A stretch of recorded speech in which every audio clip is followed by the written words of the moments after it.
All right, YouTube, how you doing? Welcome back to the channel. Welcome back to another golf video here. Today, we're looking at the Genesis Invitational 2025, which is not being played at Riviera. It's actually being played at Torrey Pines, only the South Course, though. We did just see Torrey Pines in action when we went over the Farmers Insurance Open show. So we do have some recent data to go off of and whatnot to dive into there. But yeah, this is being played at Torrey Pines. It's an elevated event. There is a smaller field, but there actually is a cut. I don't anticipate many people being cut because, again, smaller field, 50 places non-being cut, and then if you're 10 strokes within the lead, you also make the cut. So yeah, even though there is a cut, probably not many guys getting cut, but figured that is worth noting. In today's video, I'm going to dive into the course, which we've done so already this year because of the Farmers Insurance. We're going to go through some of the favorites in the field, and then we'll go over some of the players that I'm liking, kind of what you need to perform well on this course. So all that in today's video, but as always, guys, keep an eye down in the pinned comment. That'll take you to the Guy Boston Sports site where I house all of my final plays, so I'm actually rolling with. If that does interest you, absolutely free. Check out that link down in the pinned comment. All right, YouTube, how you doing? Welcome back to the channel. I tell you guys I'm a dummy all the time. They don't suck. They've just been sucking. Get them down to -3, 4 more juice than Jose Canseco in his prime. Tell me you're new without telling me you're new. So don't go jumping down my throat in the comments, right? If you want to fade me, or if you do want to ride me, this still leaves a bad taste in my mouth, right? And remember, more chins, more wins. All right, before we do get into the video, I want to talk to you guys about Prize Picks. Prize Picks still offering the Play 5, get $50 back in promo funds for new users. Literally just place a $5 entry, and they will 10x that and put it into your account. If that $5 entry hits, great. You still get to take that home as well. Go ahead and check out Prize Picks, guys. They have a ton of PGA matchups and per round scores over there as well for the PGA. So go ahead and check it out. That link will be down in the description as well as the pinned comment. New customers, play $5, get $50. Sounds like a no-brainer to me. All right, before we do get into this week, right, we want to talk about last week. And last week is a pretty good week for us. JT comes through with his top 10, +165. Gary Woodland cashes top 40, +110. Kurt Kitayama kind of hung around. Ultimately does not come through. Matty Schmid being our only finishing position sort of dud of a play. He ends up getting cut, but we were looking at a +180 spot, right? Our tournament matchup is where we made some hay here. 3-1 in the tournament matchups. McNeely versus Corey Connors, that comes through for us. And then we faded Byung-Hun An in 2 different spots, Sepp Straka and Siwoo Kim, which were 2 guys that I liked from the video, right? But I also, by the time we ended up getting to these plays, I kind of liked the idea of fading Byung-Hun An more so than even liking these guys. So good thing that worked out because we kind of doubled down on it. Our only matchup loss was Tom Kim versus Sam Burns, which was not a runaway, but ultimately Tom Kim did have some ups and downs. So did Burns. Tom Kim ended up playing better for the week. So yes, we did have a positive week overall, and that's always the good news when we're talking about weekly recaps, right? Let's go ahead and dive into this course. So if we look at the course fit tool via datagolf.com, driving distance is heavily emphasized, as is approach. I would also say, just based on knowledge and what we've seen, especially even seeing this tournament this course a few weeks ago, driving accuracy is going to be important. Guys get in a lot of trouble when they miss the fairway. So though this correlation may not look like driving accuracy is all that important, I'm going to put a little bit of importance in that driving accuracy category when we go to build our model for sure. This is how guys fared at the Farmers, which if you missed that one, Harris English ended up having a very, very good week. He finishes at -8. You could see his strokes gained came on the approach, and also birdies are better and bogeys or worse. He did really well there, and that's going to be super important as well. We have that built into the model as well. If you look at this course, you could see, like I mentioned, driving accuracy, though Data Golf doesn't say it's all that important, I'm giving it some importance here because it actually, fairways and regulation, 7 percentage points below tour average. That's a lot to me. Greens and regulation also lower. We mentioned birdies and bogeys. Less birdies per round at this course and more bogeys per round. Par 3s and par 4s play above par, and the par 5 scoring actually just slightly below par, but kind of right at tour average. So it's realistically going to be, can you birdie those par 3s, par 4s, and definitely the par 5s, but can you avoid those bogeys? We have all that built into our model there. And even looking at this hole by hole, right, you could kind of see the par 5s, all right, playing at a 4.16, another par 5 4.5, another par 5 4.82, another par 5 4.99, last one 4.71. So those are going to be the majority of the holes that guys can hopefully go out there and score on. Now we do have our model built out. What we're kind of emphasizing is ball striking, driving distance, carry distance, because we are anticipating some weather, I believe, on Thursday into Friday. So Thursday, Friday weather.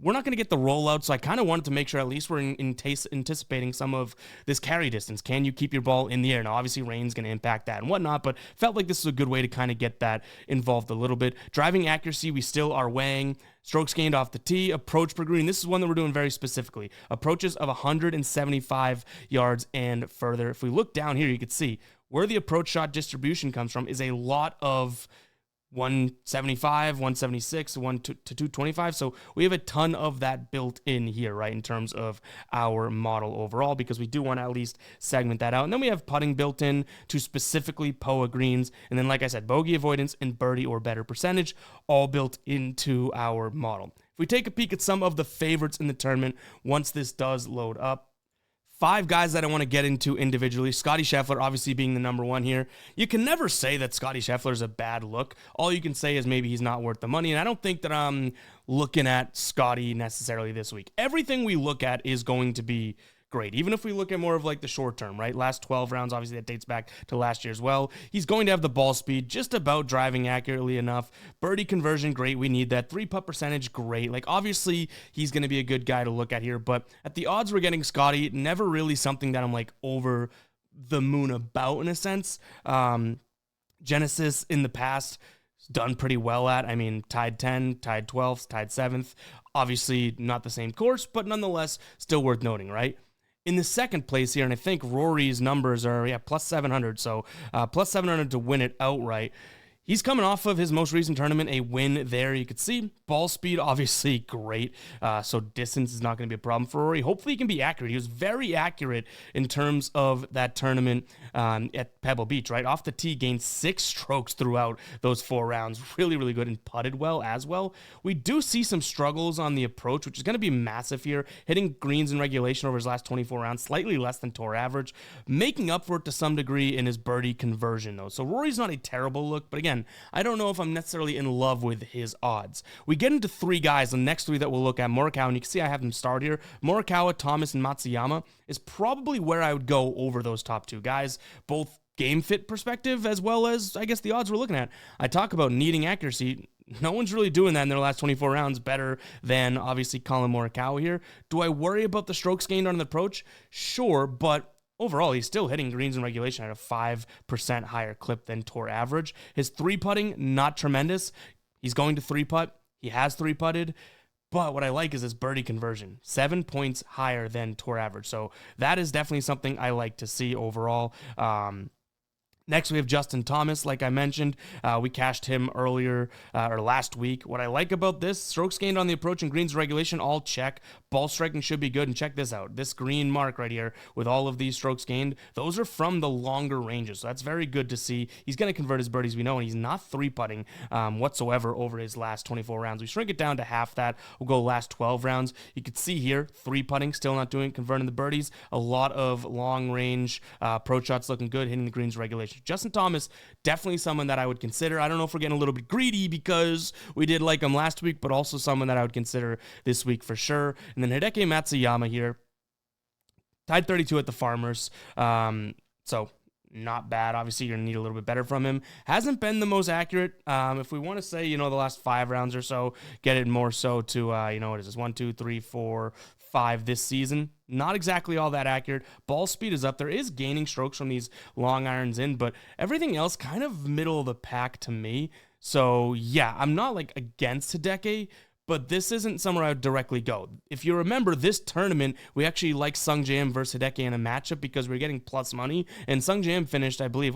tied 4th, right? We have it tied 4th, yeah. So we liked that. Hideki ended up finishing, I believe, he did okay, but not exactly, actually, what am I doing? We have it right up here, right? Yeah, tied 32. We already talked about it. I'm a dummy. So not all that terrible, but for the odds that he's at, not the best. So in terms of the top 5, I'd probably go in the order of, I'd say JT and Morikawa as my A team, and then Scheffler, Rory, and Matsuyama. I mean, Matsuyama probably the B, Rory and Scheffler for the numbers that we're getting at them, probably as the C tier. But let's talk about a few other guys that I like. You can see, like I said, we have this built out via the settings and the filters that we talked about, who fits the course really well. We have the first 5 or 6 guys highlighted here. Taylor Pendrith, almost greening this damn thing out, tied 7th last time we saw this course, right? 2024 at this tournament, T9. So Taylor Pendrith definitely worth a little bit of a look here. Overall, you could see really good ball striker, driving distance, carry distance, great. Driving accuracy, top 10 in the field. Off the tee, number 1. Strokes gained on the approach, great. But strokes gained from further back, right? That 175, 4th. So I love to see that. The only thing I'd worry about, and it's not all that much of a worry, nothing tremendous from a birdie or better percentage. Justin Thomas, we talked about. Colin Morikawa, we talked about. Sepp Straka, who has been playing phenomenally. Didn't play in the Farmers, but won the Amex. Has 2 top 15s, 1 top 10 in his last 2 tournament appearances. Getting the birdies and avoiding the bogeys, definitely something he's been great at. And hitting those balls like all these guys do. The ball striking from deep has been really good. Gary Woodland cashed for us last week. Do we go back to him? There is certainly a lot of good data on his side. You can see tons of green there. Lucas Glover, number 1 ball striker in the field over the last 22 rounds. Strokes gained on the approach, number 1. That's going to be super important, as well as the driving accuracy. We do worry a little bit about Lucas Glover when it comes to the driving distance. If we want to look at him and just spotlight him, you could see his driving distance is ball speed at 166, it looks like. Tour average, very low. He's about 10 yards below tour average.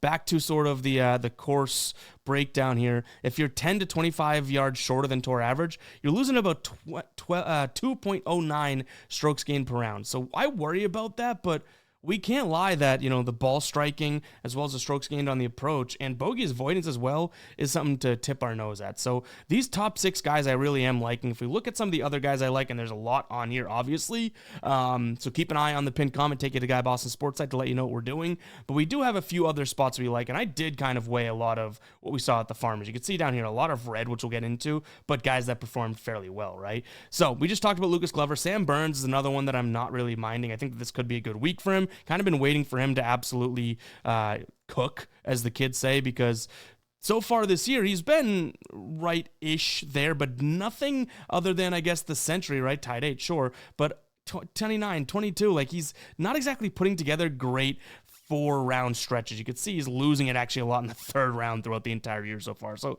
not all that tremendous, but at some point I do think he's going to click. Then we have Thomas Dietrich. Tied 15th at the Farmers last time out. Last time playing this tournament, T20, birdie or better, top 10 in the field. You can even see here, carry distance number 7, strokes gained off the tee 8th, don't mind him. Hideki we kind of already talked about. He's actually not even ranked that well in the model. There's a lot to like about Hideki, but there's a lot that I'm kind of hesitant about as well. Sung Jae hasn't been playing as well as we would like to see since this tournament, but does he like Torrey Pines? Is he going to play well? That could be the case, right? T4 last time out. And then Sam Stevens, we kind of mentioned him at the beginning of the video, or if we meant to, if we didn't, he came in 2nd last time out. That's really the only reason that I'm considering here, because he played well there. Andrew Novak came in 3rd last time out. And then Akshay Bhatia. Something to note, I do think he's playing fairly well. You could see strokes gained putting on POA grass, the specific grass we're going to see. Number 2 in the field here, can carry and has the driving distance, driving accuracy, as well as the stroke gained per round here from distance, 175 plus. I'm kind of eyeing him, even though some of his numbers are like, whoa, what are we doing? And sorry, my camera might have been covering that, but Akshay Bhatia is what we're talking about here. So yeah, there's a lot to like in this field.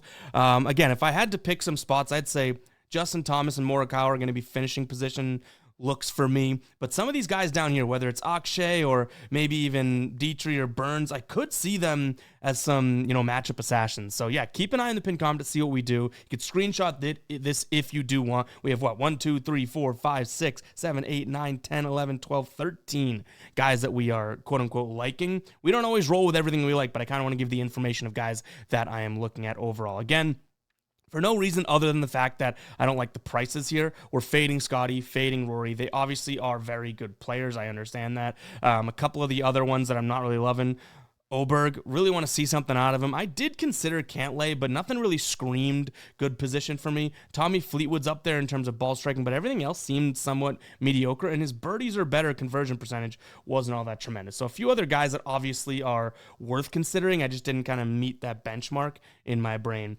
would be those guys. But guys, that's going to wrap it up for this week. Make sure to hit that like button, hit that subscribe button if you are enjoying these golf videos. Obviously, we do a lot here on the channel. The golf videos and golf betting is some of my favorite stuff to do. I know it's a little bit more niche of a audience and whatnot in community, but still, if you are watching this, really do appreciate it. Comment 14 if you made it this far into the video. We'll catch you guys in the next one, all right? Peace out.